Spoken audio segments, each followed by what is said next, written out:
On va tout d'abord voir les fonctions linéaires sous forme explicite, donc sous forme y égale à mx plus b. Donc, le y, c'est quoi? C'est la variable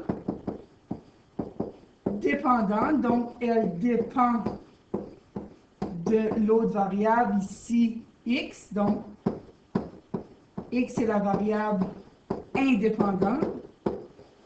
Donc, on peut lui attribuer à peu près les nombres qu'on veut. M, c'est quoi? C'est la pente. Et B, je vais vous le dire plus tard. Donc, on va voir qu'est-ce que c'est exactement.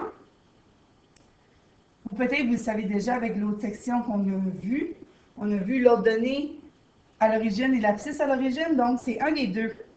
Donc, si on regarde cette équation ici, donc si on essaie, est-ce que 4 c'est l'ordonnée à l'origine ou l'abscisse à l'origine? Donc, l'ordonnée à l'origine, je vous rappelle, c'est la valeur d'y quand x est 0. Regardez bien, quand on met x égale à 0, moins 3 fois 0, il ne reste plus rien ici. Donc, notre terme qui contient le x devient 0. Et il nous reste seulement 4. Donc, 4, je vais vous le dire tout de suite, ordonnée à l'origine.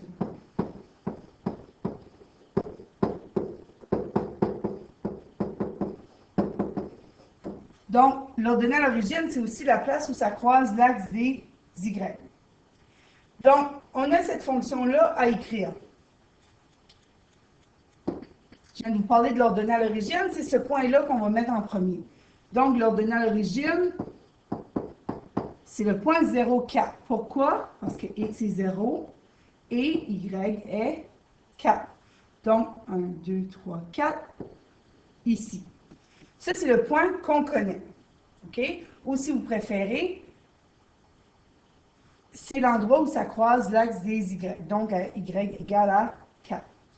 Ici, on a notre pente. Si vous remarquez bien, la pente est négative. Donc, on commence toujours avec l'axe des y. Donc, c'est soit qu'on monte ou on descend. Donc, ici, on a moins 3.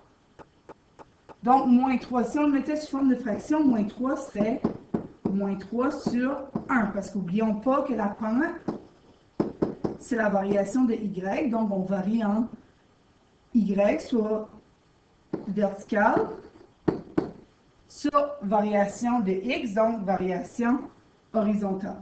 Donc, ça nous prend un nombre au dénominateur aussi. Donc, ici, si je commence mon y, moins 3, 1, 2, 3, donc je descends par en bas et je me tasse de 1.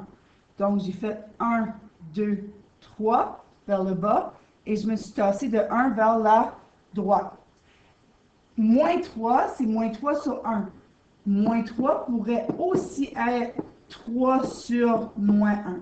Je trouve ça un peu plus, pas nécessairement complexe, mais c'est pas la façon la plus plaisante d'utiliser ça, mais ça se fait aussi. Donc, si on va dans l'autre sens, on a plus 3 en y, donc on monte de 3 et on se tasse de 1 en x vers la gauche. Peu importe la façon que vous allez le faire, après ça, on relie les points. Donc, ici, on a notre droite. Donc, encore une fois, on commence en écrivant l'ordonnée à l'origine, on fait la pente. Donc, soit on descend de 3 et on bouge de 1 vers la droite, ou soit on monte de 3 et on bouge de 1 vers la gauche. Et ensuite, on relie les points. Vous allez voir dans les prochaines sections qu'on ne va pas nécessairement toujours relier les points. Si on a une équation, dans ce cas-là, oui, on relie toujours les points. Dans le cas où on a un contexte, une situation, on ne reliera pas toujours les points.